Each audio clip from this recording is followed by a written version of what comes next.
Merci Jérôme et merci à tous. Donc effectivement, c'est un nouveau format.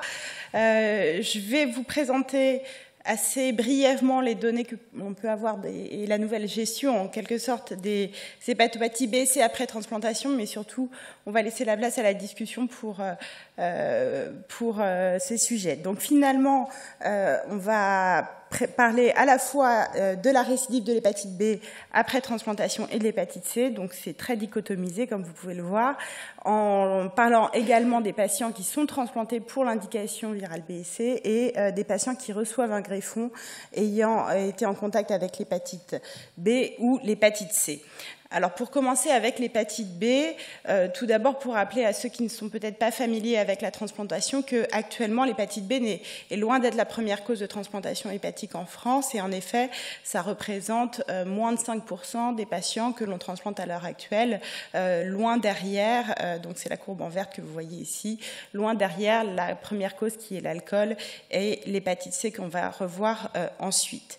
Et quand on regarde les indications de transplantation pour hépatite B, ben finalement, ce sont des données déjà un petit peu anciennes, américaines, mais on retrouve les mêmes au niveau européen ou même national. On transplante majoritairement maintenant des patients pour carcinome hépatocellulaire et ce, devant des cirrhoses décompensées pour ce qui est d'hépatite B. Le dernier point de généralité que je ferai sur l'hépatite B, c'est que finalement les résultats en termes de survie, aussi bien du greffon que du patient, sont excellents. En effet, quand on regarde les données issues du registre européen de transplantation, ici de l'ELTR, que ce soit à 5 ans ou à 10 ans, on est à 75% de survie et 68% de survie respectivement. Et ce sont des bien meilleurs résultats que ceux qu'on a observés jusque-là dans l'hépatite C. Donc, une indication peu fréquente, surtout pour carcinome hépatocellulaire maintenant, mais avec d'excellents résultats. Et pourquoi ? Eh bien, c'est qu'on sait depuis longtemps prévenir la récidive du virus sur le greffon. On vient d'avoir un séminaire très exhaustif sur ce sujet, mais donc juste pour vous rappeler qu'effectivement, on a très vite identifié des facteurs de risque de récidive de l'hépatite B et on considère que les patients les plus à faible risque de récidive sont les patients qui ont une co-infection delta, les patients qui ont bien sûr une charge virale indétectable au moment de la transplantation et ceux transplantés pour une hépatite fulminante contre ceux qui sont à haut risque de récidive, les patients lourdement immunosupprimés, y compris les patients co-infectés VIH, ceux qui ont une charge virale non négative et surtout supérieure à 5 log au moment de la transplantation, ceux qui ont bien sûr des mutations de résistance aux analogues, en particulier à la lamivudine, ceux qui sont non compliants et ceux qui ont un carcinome hépatocellulaire et a fortiori lorsque le carcinome hépatocellulaire récidive après la transplantation.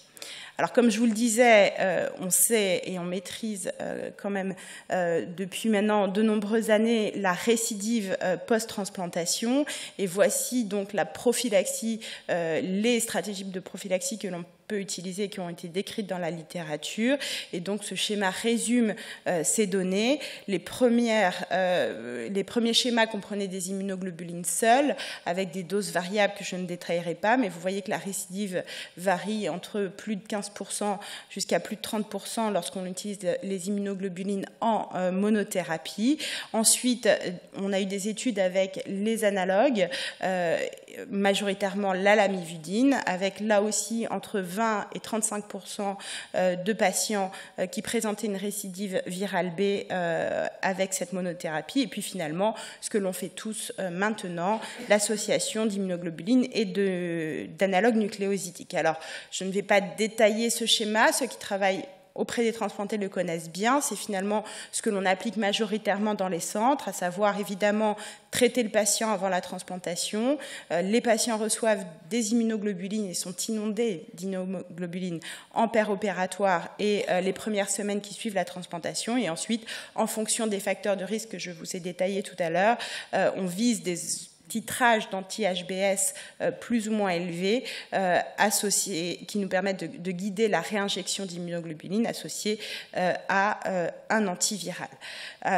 peut-être que la question est quel antiviral utiliser. Comme je vous l'ai dit, la majorité des études sont sur les analogues de première génération. Quand on regarde cette méta-analyse de cholangitase publiée il y a maintenant 3 ans dans l'American Journal of Transplantation, vous avez les études qui ont été incluses dans cette méta-analyse et vous pouvez voir ici, on ne voit pas très bien, mais que la très grande majorité des études comprenaient en fait la lamivudine.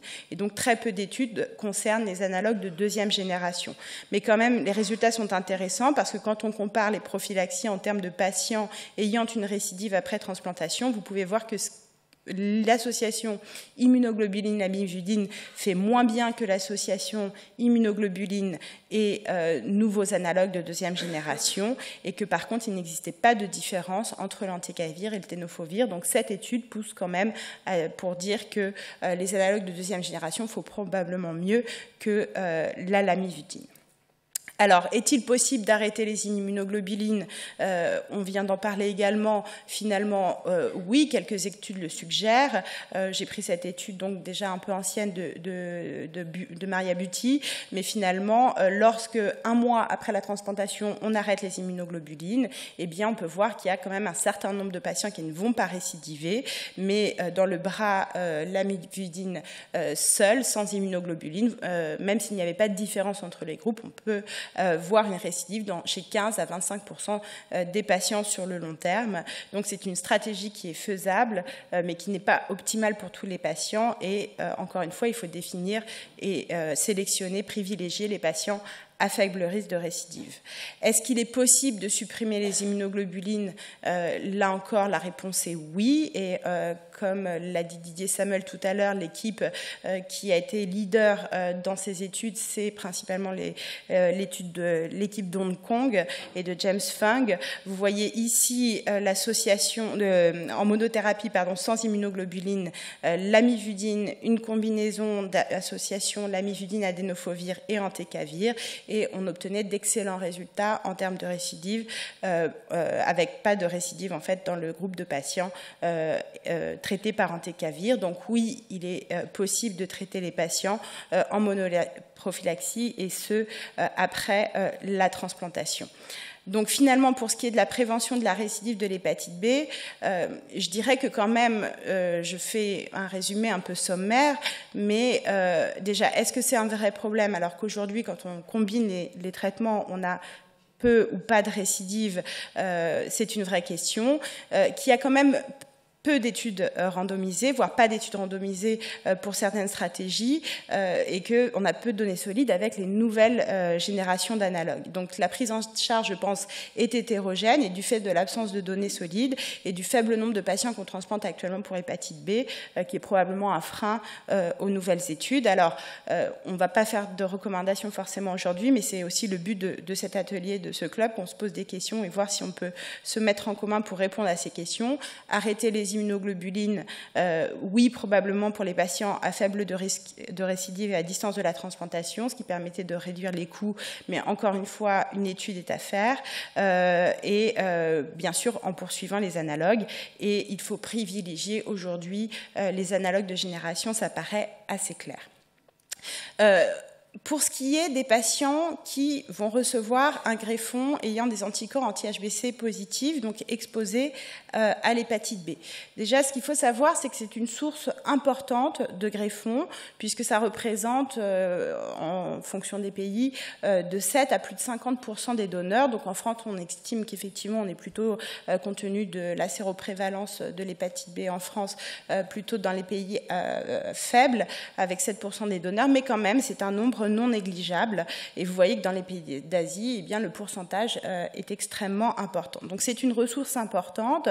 Et ce qu'il faut savoir, c'est que ce ne sont plus des greffes dérogatoires sur le plan légal en France.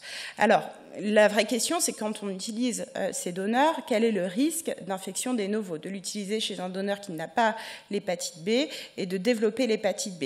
On ne va donc pas s'intéresser pour les patients qui ont déjà un antigène HBs positif, mais à ces patients, eh bien, comme vous pouvez le voir, le risque spontané varie en fonction, bien sûr, du statut du patient guéri ou naïf de l'hépatite B, avec la plus forte chance d'infection chez les patients qui sont naïfs tarif pour l'hépatite B. Pour les patients qui ont déjà une protection, qui ont soit une hépatite B guérie, soit qui sont vaccinés, eh bien vous pouvez voir que le risque d'infection est finalement faible, et d'autant plus faible que les patients ont des anticorps anti-HBs, et ça c'est important. Plusieurs études suggèrent très fortement que les patients les moins à risque sont les patients qui ont à la fois un statut anti-HBC positif et un statut anti-HBs positif, et également les patients vaccinés. Donc il est important de bien choisir le receveur et donc de penser à vacciner nos patients pour pouvoir leur attribuer ces greffons sans risque.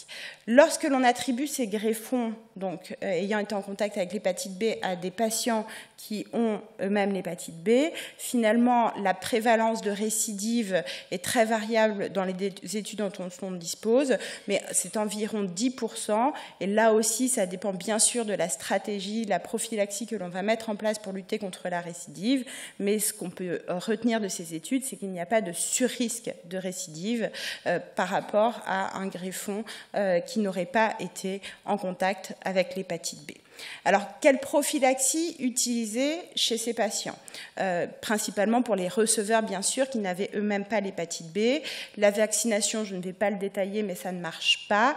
Les résultats pour ce qui est de l'utilisation des immunoglobulines seules en monoprophylaxie, les résultats sont aussi très sous-optimaux. Et vous voyez dans cette étude, effectivement, les moins bons taux avec les immunoglobulines seules, en blanc. Et puis, finalement, c'est une nouvelle fois les analogues qui ont permis d'obtenir les meilleurs résultats. Ce qui est particulièrement intéressant, c'est de regarder que finalement, pour ces patients, la monothérapie avec même la lamivudine pour les études les plus anciennes permet d'obtenir un taux d'infection des novos inférieur à 5%. Et ça a été montré dans plusieurs études, y compris une méta-analyse par SAB dans Liver Transplantation en 2010, où quand on compare la lamivudine seule à l'association lamivudine-immunoglobuline, eh bien finalement, il n'y avait pas de différence significative. Et au jour d'aujourd'hui, beaucoup d'équipes estiment que donc les analogues seuls peuvent suffire pour prévenir l'infection des novos après transplantation pour les patients qui reçoivent un greffon provenant d'un donneur anti-HBC positif. Donc si je me résume pour cette partie, lorsqu'on a un donneur qui a des anticorps anti-HBC positifs, quand on l'attribue à un receveur ayant lui-même l'hépatite B, on fait la prophylaxie habituelle. Lorsqu'on l'attribue à un receveur qui est antigène HBs négatif, eh bien le risque est d'autant plus important que le patient est naïf de récidive jusqu'à les patients qui ont eu eux-mêmes l'hépatite B et qui sont HBC positifs, HBs positifs. Vraisemblablement, mais ça demande encore confirmation parce que ces études, encore une fois, sont hétérogènes, majoritairement rétrospectives, un traitement antiviral seul de seconde génération pourrait suffire. Et possiblement aucune prophylaxie pour ces patients, quelques données le suggèrent, mais je garde ça pour la discussion. Donc voilà pour ce qui est de l'hépatite B. Alors quelles sont nos stratégies en ce qui concerne l'hépatite C? C'est quand même un tout autre registre. Là encore, pour ceux qui ne sont pas familiers avec l'univers de la transplantation, on estime que l'hépatite C, c'est la deuxième cause de transplantation à l'heure actuelle en France, avec environ 20% des patients que l'on transplante. Et là encore, comme pour l'hépatite B, on observe clairement un infléchissement des courbes de patients que l'on greffe pour une cirrhose grave décompensée, une augmentation des greffes réalisées pour carcinome hépatocellulaire. Ces résultats sont connus aux États-Unis, reproduits en Europe et également au niveau national. Alors, pourquoi parler de récidive de l'hépatite C, mais vous le savez aussi, c'est que pendant très longtemps, la récidive de l'hépatite C a été le problème chez les patients qui étaient transplantés avec une charge virale positive, et la récidive impactait non seulement la survie du greffon et celle du patient, et le seul moyen d'obtenir une amélioration des survies au même titre que les autres patients transplantés pour une autre indication, eh bien c'était d'obtenir la guérison, la réponse virologique soutenue chez ces patients. Alors, un point particulier pour l'hépatite C qui me paraît important dans la gestion et la prévention de la récidive, c'est que, on pourra en discuter pour l'hépatite B, mais en tout cas pour l'hépatite C, il est fondamental de suivre ces patients et de documenter la récidive virale C. En tout cas, ça l'était jusqu'il y a peu de temps. Et quand j'en veux pour preuve, cette étude qui a regardé les lésions histologiques à 1 an sur des biopsies protocolaires, ceux qui avaient une hépatite légère et une récidive modérée avaient un très faible risque de progresser en termes de fibrose. Et vous voyez, moins de 10% de chance d'avoir une cirrhose à 5 ans, alors que ceux qui avaient une hépatite modérée ou active et une agression de la lame bordante, eh bien, plus de 70% d'entre eux avaient déjà une cirrhose à 5 ans. Donc, l'histologie est quand même un moyen important de documenter la récidive et de débuter rapidement le traitement après transplantation. Alors, comment prévenir la récidive de l'hépatite C? Eh bien, le meilleur moyen, c'est de traiter les patients avant la transplantation. Vous le savez, quand on fait un traitement complet avant la greffe et qu'on obtient la guérison avant la greffe, il n'y a aucune chance de récidive. Donc ça, c'est la meilleure prévention qui existe. Même quand on débute un traitement avant la greffe, qu'il est incomplet, mais que l'ARN est négatif au moment de la transplantation, eh bien, on réduit considérablement le risque de récidive. Et y compris avec les analogues aujourd'hui, on a quand même entre 20 et 30% des patients qui vont récidiver après la transplantation. Alors, on a maintenant, et heureusement, de nombreuses cartouches pour traiter la récidive après transplantation. Et cette diapositive vous résume les principales combinaisons étudiées en transplantation, sauf Riba, sauf l'Edipasvir, sauf Daclatasvir, la 3-D-Dabvi et le Sofosbuvir Siméprévir. Comme vous pouvez le voir, en dehors de l'association sous-optimale Sofosbuvir-Ribavirin, quel que soit le génotype, on est à plus de 90% de guérison. Donc, il est à l'heure actuelle plutôt aisé de traiter les patients après transplantation pour l'hépatite C, contrairement à l'ère interféron que vous avez connu. Alors, comment choisir? Faut-il prévenir, traiter avant la transplantation ou traiter la récidive? On pourra en discuter, mais c'est une question qui reste quand même très largement ouverte, car il y a clairement des avantages et des inconvénients dans les deux stratégies. Les deux sont faisables. Ce qu'il faut garder en tête, c'est que lorsqu'on traite un patient qui a une cirrhose décompensée, toutes les options thérapeutiques ne sont pas permises, en particulier l'utilisation des inhibiteurs de protéase, et les résultats sont globalement moins bons en termes de réponse virologique soutenue. Il y a eu quand même des warnings, des événements indésirables graves, cardiologiques, hypertension artérielle pulmonaire et des suspicions, en tout cas, de récidive du carcinome hépatocellulaire plus importante après guérison. Et tous ces événements indésirables graves sont survenus chez les patients les plus fragiles et cirrhotiques. Donc ça pourrait aussi contribuer à être un petit peu attentiste. Par contre, clairement, c'est la seule façon d'espérer améliorer les patients et de les améliorer suffisamment pour leur éviter la transplantation. Alors même si on peut être déçu, puisqu'aujourd'hui la majorité des études qui sont intéressées à ce sujet, dont l'étude européenne multicentrique, montre que seulement 20% des patients pourraient être désinscrits de la transplantation. Peut-être qu'à plus long terme, ce chiffre va augmenter, donc c'est quand même assez enthousiasmant, mais ça concerne encore une fois pas la majorité de nos patients. Après la transplantation, de façon très claire, les choses sont beaucoup plus faciles aujourd'hui, vraisemblablement, et on va avoir une communication demain sur ce sujet de l'équipe de QPILT et de l'étude ANRS et de Pauline Houssel, qui va vous montrer que finalement on peut proposer aux patients transplantés vraisemblablement les mêmes schémas que chez les patients non transplantés. Toujours faire attention aux interactions et donc privilégier, là encore, les inhibiteurs de l'ANS5A chez les patients greffés. Et nous sommes en attente des guidelines de l'IELITA pour la prise en charge de ces patients.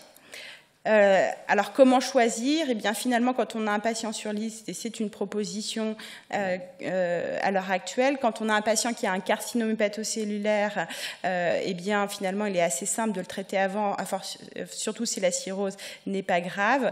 Lorsqu'il est Child C, eh bien, il faut évaluer les bénéfices et les risques. Est-ce que mon traitement va permettre de mieux contrôler le carcinome hépatocellulaire? Auquel cas, je pense qu'on peut l'initier. Si ce n'est pas le cas et si le patient est à fort risque de drop drop-out, je pense qu'il faut attendre. En cas de cirrhose décompensée, si le patient est Child C fort avec un MELD élevé, et je ne pourrais pas vous donner de cut-off, eh bien, je pense qu'il est raisonnable d'attendre, et c'est ce que font la majorité des centres aujourd'hui. Lorsque le patient est Child B, là encore, je pense que le score de MELD est un bon surrogate, est un bon marqueur pour prendre la décision. Les patients qui ont un MELD bas sont probablement les patients qui bénéficient le plus du traitement pour leur amélioration, alors que ceux qui ont un score de MELD supérieur à 20, eh bien, ce sont les patients les plus fragiles où les résultats sont moins bons.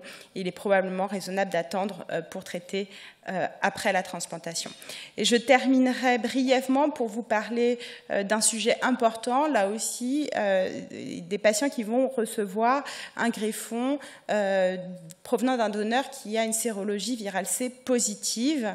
Là, comme pour les donneurs ayant été en contact avec l'hépatite B, c'est important parce que c'est une source importante de greffons et que vous savez, dans le contexte de pénurie d'organes, c'est important de ne pas sous-utiliser ces greffons potentiellement bons. Donc déjà, ce qu'il faut savoir, c'est que la séroprévalence du virus de l'hépatite C est plus élevée chez les donneurs que dans la population générale. Et que quand on regarde combien de donneurs cela pourrait concerner, eh bien, on va jusqu'à 5% des donneurs aux États-Unis, probablement un petit peu moins en France, mais entre 1 à 2% des donneurs, ce qui est quand même pas négligeable.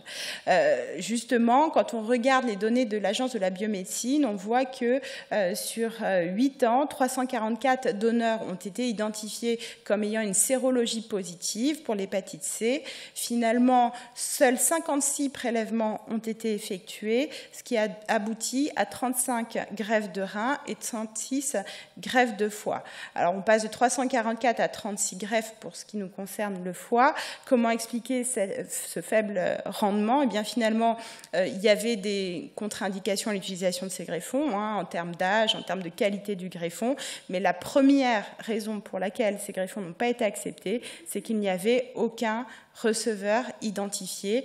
Et là, c'est vraiment notre responsabilité. J'entends que pour utiliser ces greffons à l'heure actuelle, eh bien, c'est une greffe dérogatoire qui doit donc faire que le receveur est lui-même anti-VHC positif. Il doit avoir consenti par écrit et bien sûr, on va tester le donneur en termes de réplication virale et le greffon doit être biopsié et ne pas avoir de fibrose. Mais ça, c'est l'étape d'après. Donc, il faut qu'on identifie, nous, sur nos listes, ces receveurs potentiels et qu'on leur demande leur accord et leur faire signer le consentement pour qu'ils puissent recevoir ces greffons. C'est important puisque l'autre point important, c'est que ces donneurs, même s'ils ont une sérologie C positive, eh bien, finalement, ils ne sont pas tous avec une réplication virale. Et on a seulement, je dirais, 50% des patients qui ont une réplication active, alors que dans la population générale, eh bien, on considère que la réplication associée est souvent plus élevée, entre 60 et 80%.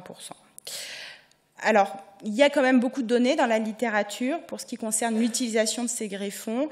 Je ne vais pas tout détailler et nous avons publié l'année dernière une revue dans J.E.Patol que je recommande à ceux qui s'intéressent à ce sujet, qui reprend donc toutes les études qui ont publié donc les résultats en termes de survie et de récidive. Ce que je peux dire en résumant, c'est que quand on regarde l'impact sur la survie de l'utilisation de tels organes, eh bien, c'est qu'il y avait aucun impact sur la survie de l'utilisation de ces greffons, donc ils peuvent être aussi bien sur la survie totale des patients que sur la survie des greffons.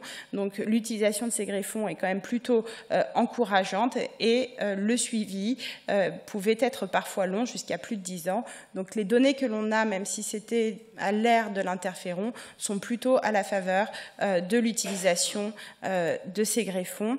Et la seule étude contrôlée que l'on ait sur 63 patients, c'est celle-ci, publiée dans Transplantation en 2011, avec envers les donneurs qui avaient un ARNC négatif, les donneurs en rouge avec un ARNC positif, et puis les donneurs qui n'avaient pas de sérologie C positive. Donc tout cela chez des receveurs ayant eux-mêmes l'hépatite C, eh bien, il y avait une tendance pour que les résultats soient un tout petit peu moins bons chez les patients qui non seulement avaient les donneurs qui avaient non seulement une sérologie positive et une réplication positive, mais en tout cas pas de différence significative à 60 mois de la transplantation. Alors voilà ce qu'on pourrait recommander, et il y a actuellement en France donc un groupe expert de l'Agence de la biomédecine, et on va émettre des recommandations en 2017 pour l'utilisation de ces greffons. Finalement, en France, on teste toujours le statut réplicatif ou non de l'hépatite C. Lorsque l'hépatite C est négative, de toute façon, il faut faire une biopsie. Pour les patients qui ont une fibrose avancée supérieure à F2, ce sont des greffons qui sont rejetés. Par contre, pour les patients qui ont une fibrose nulle ou modérée, ils peuvent être utilisés chez les patients qui ont une sérologie positive, mais pour l'instant une charge virale négative. Probablement qu'on va tendre à étendre donc leur utilisation, y compris chez des patients qui n'ont pas été en contact avec l'hépatite C. Et puis pour les patients qui ont une sérologie positive et qui répliquent, eh bien là encore, il faut bien sûr regarder l'histologie et privilégier leur utilisation chez des patients qui eux-mêmes ne sont pas guéris de l'hépatite C. J'ai terminé.